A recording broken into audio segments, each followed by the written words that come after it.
Thank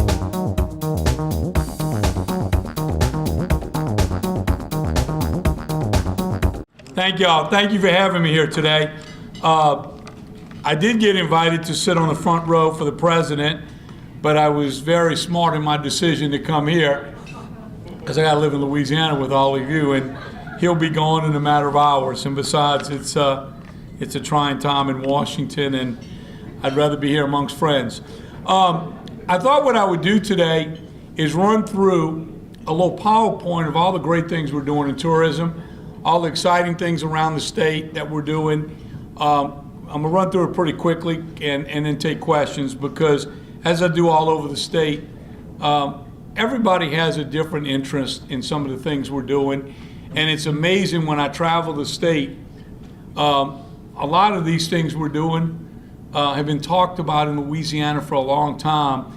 And to be able to take those ideas from the local community and actually do something with them is pretty exciting. And we do have the most incredible, passionate people that work in tourism of anywhere. And I've traveled all over in the last 3 years. And we were very fortunate to have people here in Louisiana that truly have a love and passion for their city, their town, their swamp tour, their plantation home. So it really makes it easy working with them to promote the state. Now,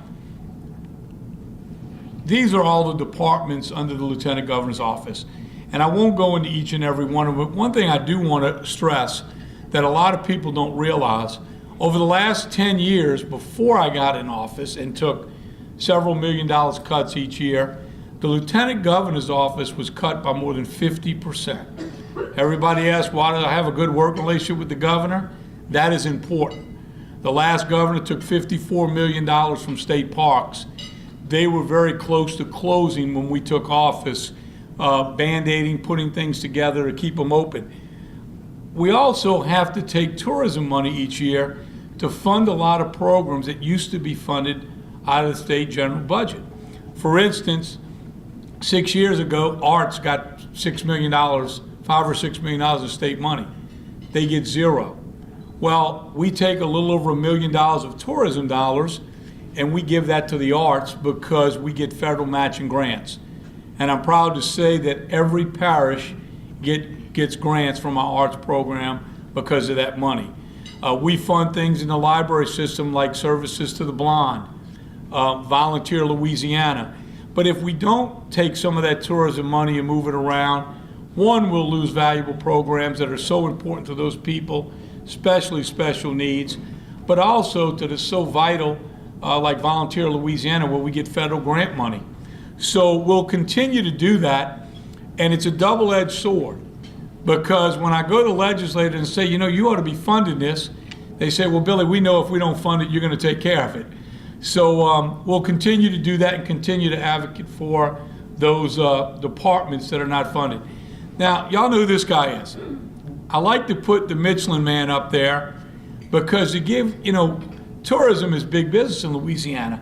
And to give you an idea of where we've come from 1957, when the Michelin guy put a tourism guide on the brochure, on the counter, and while you were getting new tires for your car, you'd flip through it and hopefully travel more and use more tires. And that was the first tourism guide that had people traveling around America. But from 1957 to today, where it is big business, the fourth largest employer in the state, $1.8 billion in taxes generated last year that you and I didn't have to pay, and that's a little over $1,000 per family. So when you're fighting for the tourism budget in Baton Rouge, you got to think about it shouldn't rank above healthcare, education, and fixing our roads, but it is an important part of our economy. And I've learned very quickly that if we don't do more to promote it and keep it in the forefront, your state will suffer. Colorado, 1 year, cut out the tourism budget. 10 years later, they still haven't recovered. That old saying, out of sight, out of mind. So the tourism money is so important. And I know there's a real struggle in New Orleans between the tourism officials and the mayor down there of whether they should give up some of that money. Now, before we go on, I'm gonna share quickly 3 30-second spots, because everybody says, I never see y'all advertise tourism in Louisiana. Well, that's because you're already here. The only thing we advertise here is a staycation, and we'll talk about that in a little bit. But I want to share with you real quick the Uniquely Louisiana 3 commercials we'll be marketing through social media all over the country here this year. This is a ticket stub. You normally toss it out, but not today. Today, you're in Louisiana. Today, you took a face-blinding high-octane airboat through the marsh and ended up back in the time of the dinosaurs. Today, you savored seafood that hadn't crossed state lines. Today, you danced till your soul felt good and your soul stayed. That ticket stub, you tuck it away as a reminder, because today, you're in Louisiana. This is a shrimp po' boy. It could just be a sandwich, but today, you're in Louisiana. Today, you got up with the sun to enjoy the best bass fishing on earth. Today, you walked historic halls where ghosts might pay a visit, but spirits are always present. Today, you wandered into a hole-in-the-wall cafe and fed your soul with a frosty local brew and this shrimp po' boy. Anywhere else, it's just a sandwich. But today, you're in Louisiana. This is a hat. You can get one anywhere, but today you're in Louisiana. You forgot your favorite one at home, of course, so you got this one and some change. You gave some of that change to the band who got your 2 left feet to dance, and a few dollars to a man who typed up a poem just for you. You saved the rest for a dozen fresh oysters and a Sazerac, one to feed your face, the other to feed your soul. The hat, it's your new favorite, because today you're in Louisiana. So we'll be marketing all over the country, but also we have really started to market more internationally. And the reason we're doing that is we're enjoying some new direct flights into New Orleans, so we don't have to lure those international visitors as much from Dallas, Houston, Atlanta. But the international traveler stays longer, spends more money. We just got back from a trip from China, and the Chinese spend an average of $6,900 per person when they travel. We saw a 37% increase last year in international travelers to Louisiana, second in the country. And that's why we are venturing out to see more international markets coming to Louisiana.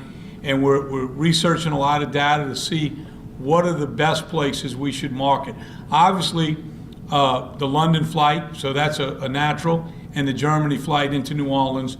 So we're participating in many events and tourism events in those areas to encourage those travelers to come. Now, we recently went to China, and we were there for the International Tourism Summit that they have every other year in a foreign country. This year it'll be in Seattle.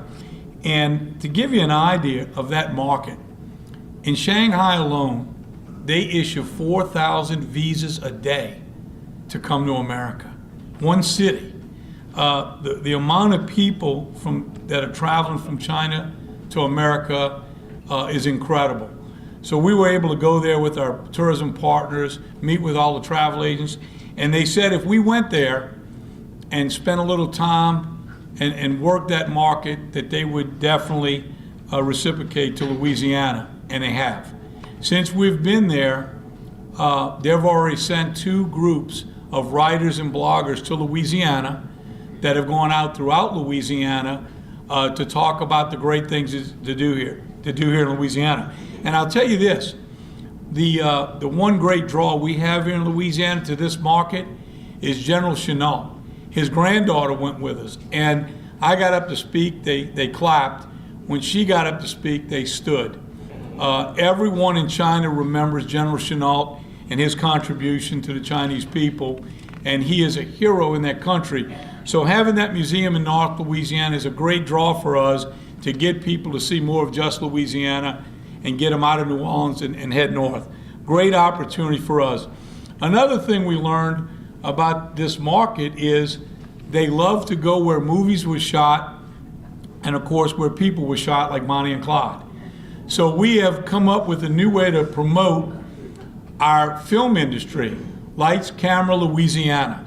And we're talking about all the great movies that were shot here. And of course, Bonnie and Clyde shot right here. There's a new movie out, a TV show by Kevin Costner, Highwayman, that was filmed right here in Louisiana. So a great opportunity for us to promote the film trail through Louisiana. Now this past year, the tax credits were in jeopardy in the last special session. And we had learned early on that the film industry had a great benefit to tourism, but we just didn't know how much. So we did a study last year that we were able to get just in time for that last special session. And it showed that 57% of the people that visit Louisiana are influenced somewhat by something they saw on TV in a movie. But 9% make their decision heavily influenced by something they saw on a TV show or a movie. Duck Dynasty. This past year, Girls Trip put Essence Festival over the top. Their best year ever. Matter of fact, people are still looking for the zip line on Bourbon Street. But a great opportunity for us to market where those films were shot and promote getting people moving on that film trail around Louisiana. One thing we hope to do, we hope to get the movie producers and films that are going to be filming here in Louisiana to leave behind something that we can use in a museum one day. And we also want to encourage them to highlight the town or city they're filming in. Maybe they superimpose Baton Rouge across the bridge or on a water tower or the back of a bus. But we want to make sure we give credit and it'll draw people to those areas. Much like Steel Magnolia did, put Natchitoches on the map. People still go there to see that home. So a great opportunity for us to really promote all of Louisiana through the film industry. And also, when you talk about 5 million people visiting because of something they saw in a movie or TV show, that's a little over $1.3 billion in economic impact. It kind of makes those tax credits a little bit more valuable, balance out the value, because it's not just the tax credits for the people they employ and the money they spend here. It has a long-lasting effect on the tourism industry for us here in Louisiana. Now, a couple of these slides I put in here because it's important, and these programs are always in jeopardy when we're looking at budget cuts. The Main Street program, which we continue to fund through our office, has had a great economic impact and really has saved so many small communities around the state. That program, coupled with the historical tax credits that are going into so many buildings, continue to be the lifeline of some of these smaller communities. The Bentley Hotel reopened, would have never happened had it not been for the historical tax credits. And that hotel has had great impact, not only on the historical value it brings to that community, but on the tourism industry.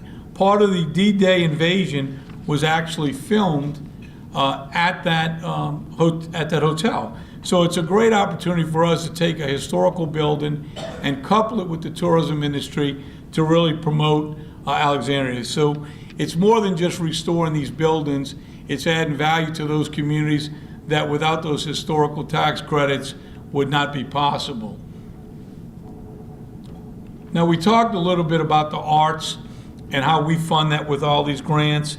I always throw this in here when I'm speaking to groups simply because the arts community is so important to the quality of life in so many communities around the state, and so many of those programs are being canceled and cut back, not only on a state level, but on a local level, and we're proud of that money that we're able to take from tourism to fund those grants for every parish in the state. And I like to tell people we've got so much talent in this state when it comes to the arts. We've got to continue to keep that on the forefront. Now, we're very proud this year. Finally, the Cabildo's back in good shape, and we've got our second exhibit. We've had the King and Queen of Spain here to highlight the 300th anniversary, a great exhibit from Spain. we didn't do a real good job at getting the word out about that exhibit, but I want to tell you, the life of Miss Montalvo is there right now, and it's worth seeing. The incredible influence she had on New Orleans, those beautiful apartments she built. She designed Jackson Square. As a matter of fact, if you wonder why Andrew Jackson is faced sideways in the square, rearing up on his horse, tilting his hat, she had a crush on him. And she wanted to sit on her balcony and have him looking at her every morning when she drank her coffee. So pretty incredible the influence she had in New Orleans. As a woman in the construction business back in that day, she inherited $500,000 at 2 years old when her father died. Had a dispute with her father-in-law over money. He shot her 4 times in the breast. She survived. And just incredible stories about this lady's life. And you can see that at the Cabildo now through October. Her family came in when we opened the exhibit, her grandson and great-grandson. Great opportunity for us to learn a little bit more about her life. But we're real proud to finally, these are the first exhibits we've had at the Cabildo in over 20 years. And that historical building is a treasure in itself. To finally get it sealed, painted, and in good shape, and now we're going to continue to have new exhibits going on at that museum. Now, we rocked in the new year with Dick Clark. This was the 3rd and final year of our 3-year contract, and hopefully we're able to re-sign a contract. We're a victim of our own success. They want to raise the price. We'll have to talk about that. But to give you an idea of the value of this show, at midnight, when people go to sleep in New York, instead they turn and watch this show in New Orleans. You've got 20 to 30 million people watching this show. And at the end of the year, if you're like me, your New Year's resolution and where we're going to go on vacation, we could not afford to pay for this kind of advertisement. To give you an idea, 30 million people watched this show last year. Grammy's commercial cost $2.5 million for 30 seconds. More people watched this than watched the Grammys last year. Excuse me. So a great opportunity for us to promote Louisiana. We had a chef on there. We played some Zydeco music. A great opportunity to have people from all over the world watching. And these are the kind of things that we have to do to promote Louisiana, to get more bang for our buck. And I'll talk about a few of the other things we're doing, because we don't have the budgets a lot of other states have, the $30, $40 million to buy advertising all over the country and all over the world. So we've got to get creative in doing these kind of partnerships. We partnered with the Sugar Bowl in New Orleans. Now, this past year, we have our seafood, king or queen of seafood. We crown every year, and we do that at the Cajun Dome in Lafayette. And then that chef represents us at the national competition at the restaurant show in New Orleans. And for the first time in 7 years, we brought the crown home. Blue Dog Cafe, Ryan Trahan won, beat out 14 other chefs from around the country. And it's the first time in 7 years we brought it back to Louisiana, which is real important because Ryan gets to travel the country, not only promoting tourism, but the best seafood in the world right here in Louisiana. Now, I tell people the only place in Baton Rouge there's extra money is in the Seafood Promotion Board. But don't tell anybody, let's keep that our secret. What we were able to do was we were able to get BP to extend that money through the end of this year. It was supposed to end last year. We went back to them and said, we want to do something a little different with this money. We want to support the universities, nonprofits, charitable. So now we front seafood to any event for nonprofit or charitable or universities. Northwestern did the best. They gave local seafood to all the restaurants. They were able to cook their best dish, so you wanted to go eat at their restaurant. And they sold 600 tickets at $150 a head, sold out, second year in a row. All that money goes to the university.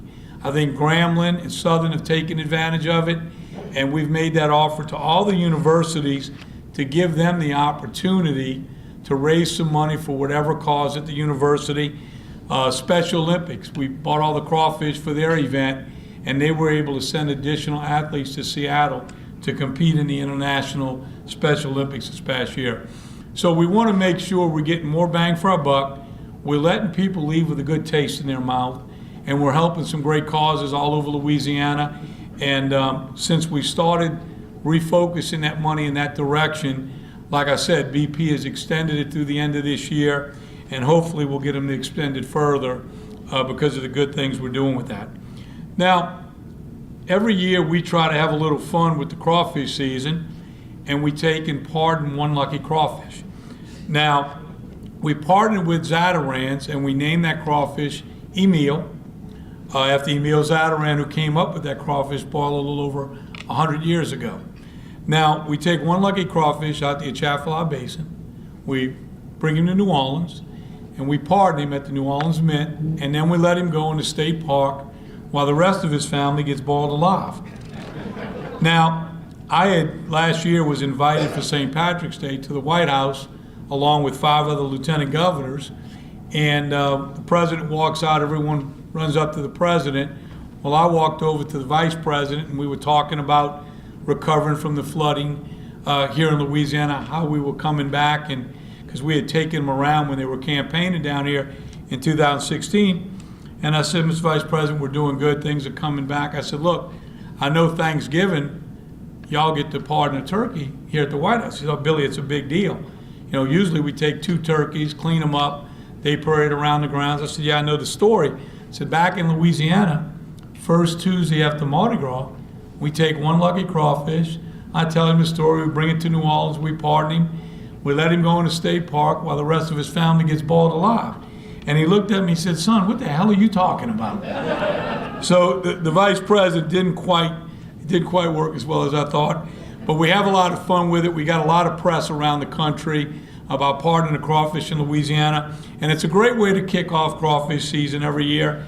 And we partner, like I talked about, partnering with private-public partnership.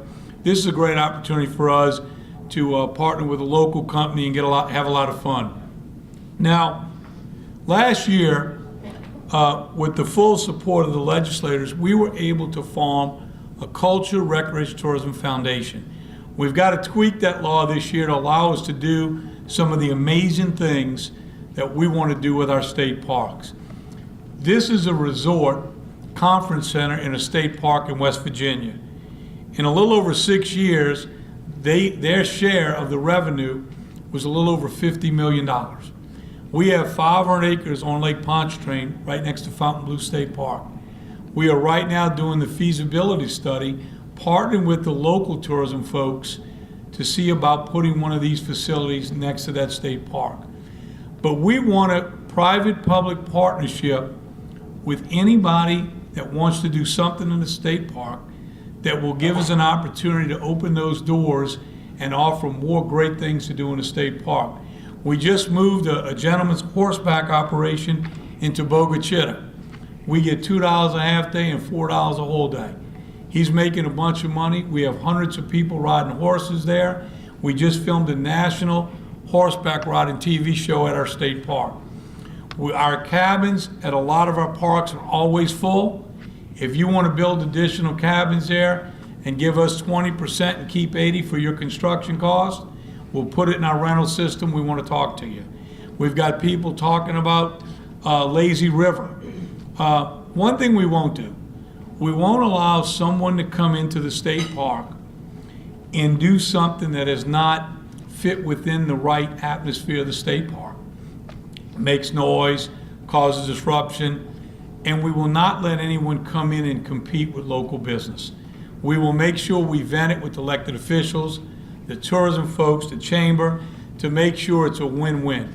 Because if we hurt one local business, it's defeating its purpose. So as we go through this process, and we've gotten some crazy ideas, and we've gotten some really good ones. So we're hoping as we get the word out, we'll see more private-public partnerships to enhance the visitation there and to allow us to do more things that people want to do in those state parks and allow some local entrepreneurs to make some money. So you may know of something or somebody that has an idea. We're also going to take that building we own in the French Quarter where we store art, and we're going to get that building into commerce. It's too valuable property in the French Quarter to store art. And I believe by doing a 99-year lease, either condos or a hotel, something, we can bring millions into the park system, into the museum system, that'll allow us to offset the tax dollars we have to spend to maintain the museums. You know, on the long haul, it doesn't make sense to take money from anything else to keep our parks, our historical sites up. But this is going to give us money on the long term to really start putting the money to restore some of these great historical landmarks that has been deteriorating for years. I really believe that through these private-public partnerships that we will see a day where we won't need tax dollars to keep up our state parks, our historical sites, or our museums. We're looking at some of the museums allowing someone to come in there to open a restaurant or to serve food. All those kind of things that they're doing in other states already to bring revenue into the system can help us become self-sufficient in running and maintaining those facilities. So this is my favorite. Everywhere I go, I ask everyone, and I'll ask you today, to take one vacation when you normally would leave Louisiana and go see a part of Louisiana you haven't seen. I promise you will not be disappointed. Now, I had the opportunity to stand up in front of a group of 500 high school kids, and after I did my little dog and pony show, I said, so first question, little girl in the front row says, so Lieutenant Governor, where are you going on your staycation? Well, she got me, I froze. I said, Toledo Bend and Natchitoches. That was the first thing I could think of. So I went home that night and told my wife, look, the week before Christmas, we're not doing anything. Why don't we go to Toledo Bend and Natchitoches? She said, why there? I said, it's the only thing I could think of. But we caught a lot of fish at Toledo Bend, and then we went to Natchitoches. And if you've ever been to this hardware store, they've got every game from when you were a kid. It's been in the same family for over 100 years. Well, after my mother-in-law went through the store and posted all the things she got on Facebook, 20 of her family members have come from Houston to go to Natchitoches. So it works. You're going to have a lot of fun no matter where you go. You're going to meet some great people and see some amazing things and eat some amazing food. And you're going to go home and talk about it. And that's going to drive more people to those areas. So that's a real opportunity for us to really help drive tourism right here in Louisiana. And you can also help by signing up and being an ambassador at #OnlyLouisiana. Tell us about that special place you've been, video. Now, we got some videos from Mardi Gras we couldn't use, so don't send us any of those. But it's an opportunity for you to tell your own story. And that's what you're the best salesperson for Louisiana. So you post those pictures, we'll send you a neat little thing making you an ambassador in the mail, and then we'll share those stories with the world. We'll never have the money to go around Louisiana and promote and talk about all the great things to see and do, but you can help us do that by signing up as an ambassador. Now this year, we decided it was time to change the brand. Now ever since I got elected, people are like, when are you going to change it? I said, well, first off, pick your passion fits the people of Louisiana very well, because we're very passionate people. Second reason we didn't change it, I still got to go to Jay to get my budget approved. And that was his idea. So we thought we'd wait a while. But we looked around the country and we wanted to make sure that we let the data drive how we branded Louisiana. And we found Michigan, pure Michigan, and we hired that guy. And he went around the country and into Canada and he did focus groups. What does Louisiana mean to you? Mardi Gras, food, music. And every one of the focus groups came back to Louisiana Feed Your Soul. You can feed your soul with music, with fun, with fishing, and it gives you that warm and fuzzy feeling. And as a matter of fact, we were just nominated. We got a Golden Award, one of 18 in the whole world. And next week we'll be in New York to see if out of those 18 Golden Awards, we get the Platinum Award for the best brand, up against 3 other states. The rest are from out the country or specialty marketing groups that marketed a resort, but we were picked one of the best 18 in the entire world, and a great group of people that worked on this.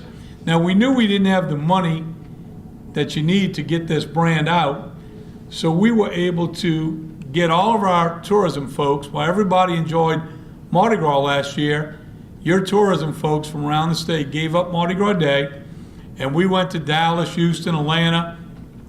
I picked Washington, D.C., and it was freezing cold. I should have went to one of the other cities. But we were able to wrap a food truck, and we served king cake, and we fed people's soul.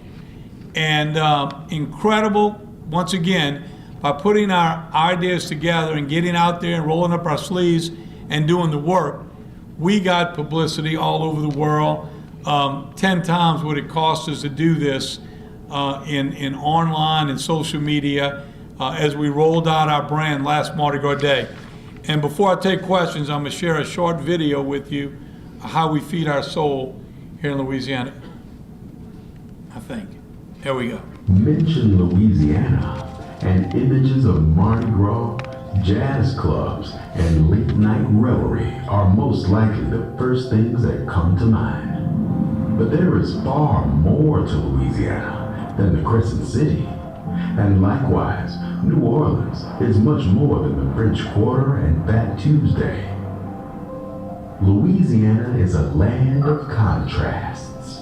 Its different regions vary in physical appearance, from gentle rolling hills and lakes in the north to bayou swamps and the Gulf of Mexico in the south. Perhaps there is no better example of contrast than Louisiana's culture. Here, the American South meets French heritage. The result? A genteel southern pace enveloped by a zest for life. And it's that pursuit of enjoyment that threads throughout Louisiana. Dancing to Zydeco in a local music hall, spicy boiled crawfish and the dare of how hot, casting a reel and hooking a fat bass, flying through a sea of grass on an airboat, the uneasy and mysterious thrill of touring a haunted antebellum home at night, the sound of jazz, blues, and soul drifting from back alleys and open doors. And yes, the craziest party in America, perhaps even the world. Louisiana isn't for spectators. It's for participants. For those that want to feed their soul and not only live the moment, but to become the moment. Here, excitement is a constant pursuit, and one that's easily found. Louisiana, feed your soul. Thank y'all very much.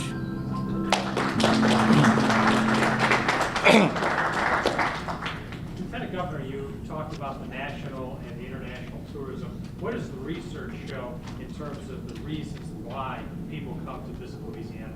Well, I think the number one reason, of course, the food, the music, but you know, in Canada, I went around the table and talked to the travel agents. Every table had a story about the way we treat people, about someone going and bringing the chef out to give a recipe, or someone being lost and don't tell them, but take them to that destination. Story after story about how we treat strangers like their family. And these travel agents in Canada said, nowhere else in the world do they send people, do they come home with a warm and fuzzy feeling like they do from Louisiana. So our greatest asset isn't the food, the music, or Mardi Gras. It's the people here. We treat strangers like their family. They even said you invite strangers from Canada to your backyard to eat crawfish and you don't even know them. And so I came home from that trip from Canada so proud of Louisiana, and that's why our numbers keep going up. It's because we make people feel, strangers feel like their family. Yes, sir. Dr. Alexander, when he was here, talked about the concerns that they have with getting foreign students coming to LSU and other places because of the fracas with China. Since you had a visit there recently, has that had an impact on tourism? Do you think it might? And that's a great question. You know, I came back and we're setting up a meeting with the universities. I left China. They were so friendly and happy that we were there, and especially bringing the granddaughter to General Chenault, that I want to get the universities and partner with them, because I believe if we go, say, to Shanghai and we show a video of all the universities, they all got great promotional videos, and then those kids can come out in the hallway, much like when they go to a place here to see what college they want to go, and each college has a table, and we feed them some great Louisiana seafood, we bring a musician, and we show them that Southern hospitality. I guarantee you, when they come out and they're there with their parents, and they make the room of all the Louisiana universities, that we would be a favorite. And you're absolutely right. Not only does it help fund the universities, but I learned most of those, when their kids come here, they buy a house here, they spend a lot of time here, and they spend a lot of money here. So it's not just helping the university or helping tourism, it has a long-reaching effect. And hopefully we can partner with the universities and put that trip together and give it a try, promoting tourism and the universities. And maybe we take them all, maybe we take 4 or 5, but I think it's a great opportunity, and that would be a great place to start. Yes, ma'am. Hi, Lieutenant Governor. Hi. The NBA, NFL, and NCAA have made it pretty clear that they're not willing to hold sporting events in places that they consider intolerant to LGBTQ people. And I was wondering whether you think a policy that would be viewed as intolerant by some of those groups would affect tourism or the ability to attract big sporting events if it was passed. I think it absolutely does, and I think that's why our legislators have steered away from it. We've got a lot of great sporting events and huge events all over Louisiana on the books. World Series, that new facility in Ruston, Little League World Series coming there, with a championship game next year for college football, a lot of great NBA events. So absolutely, we've already seen it have effect on other cities. So hopefully we can, and it's a great question, because this year, in election year, you're going to see all kind of things bounced around, but it's something we absolutely should steer clear of for the greater good of the whole state. Yes, yes, sir. A lot of Main Street districts are really prospering and really have, bolstered a lot of towns that had struggled for a long time. We had Natchitoches, Madisonville, Denham Springs, for example. Then you have others like just across the river in Plaquemine that had struggled in recent years. What is done by your office to perhaps bring those back to life? Well, we just added, there again, we took $100,000 of tourism money and put it towards the Main Street programs to help those that are struggling to expand. One thing we've asked them to do is put together their needs. For instance, a lot of towns don't have the financial backers. Crowley has done a phenomenal job. They had some lawyers that stepped up, bought those buildings, redid them, took advantage of the historical tax credits, rented them out to local business at reduced rents that allowed those businesses to flourish. Because of the tax breaks they got, they didn't have to get full rent. What we're hoping to do by working closely with some of these areas that haven't been so fortunate is to find investors for them in those old buildings. Because of the tax credits and the historical value, they too could possibly lease them out and lure some of those businesses to open back up in downtown areas. And that's what starts with a good Main Street director that can roll up their sleeves and put those numbers together. Yes. Hi. I have, whenever I'm watching television and the production had been shot in Georgia, I always see the peach at the end. Can we do something and put a crawfish at the end of every production done here? That's a great idea, to have something that identifies it, even if it's not being acknowledged in the film. It's a great idea. I've been, the film industry is not under me. I spent a lot of time promoting it, sending things out to all the site people, about the great things to shoot here in Louisiana. I'm hoping that we can have more conversation, and we'll definitely add that to the list of asks. Thank you. Yes? Have you reached any official public-private partnerships yet with any of the parks, or are there any underway that you're negotiating? Yes. We've got about 15 that are in the final stage of tweaking the agreement, and several of them we realize that the legislation is, we need to go back this year in session and fix a couple things to allow us to do like the large resort. So there's some language that needs to be added to allow us to do some of the things that we want to do. We have a lady and husband that's going to move their canoeing operation into Fontainebleau. We wanted to vet it and make sure there were no other companies in the area. And they're going to add windsurfing and wind sailing and buy a lot of equipment to offer more things to do in Lake Pontchartrain. Another thing we're doing this year, one of the students said they like to go to the beach and they didn't think we had any nice beaches. By this summer, all of our state parks will have new sand on all the beaches. Still won't be Florida, but a lot of them have been in deplorable shape since flooding and things. But we now can have new sand on all of our beaches. And another thing I didn't realize until we put a sign at the exit of the state parks was 20 years ago, most state parks in other states, you don't have to take your sewage and go dump it at a station. And a lot of our campers were going out of state because especially elderly people don't want to fool with that. But this year, most of our sites will all be, but we'll have sites at the first 50 at every park. You'll be able to dump directly in the sewer line. And it's something we're doing in-house that until we put an email address at the exit of the parks, we didn't even know that was a problem. So we're continuing to improve those state parks and offer more services. Yes, sir. Yeah, when you say the international tourism numbers are up, where are they coming from other than London and Germany? And when you said people want to see where movies are shot and where people are shot, are you talking about tourists from China or just general? Well, the Chinese love to watch American movies and shows, and they base a lot of their travel on, we want to go, we watch that on TV, like Duck Dynasty.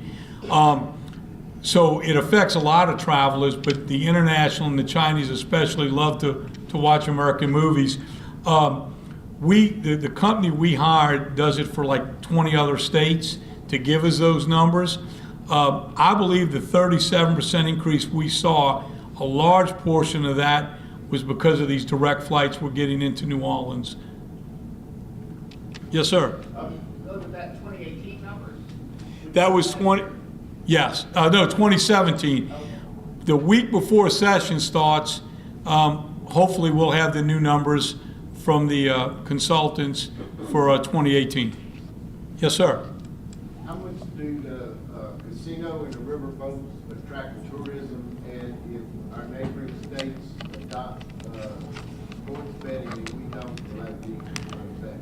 You know, I went over to Mississippi last weekend to see how the sports betting was going. They had a fair amount of crowd in there. I think it's more of a, listen, I used to go to Las Vegas for the Super Bowl because you could bet 50 different ways and have a lot of fun with that.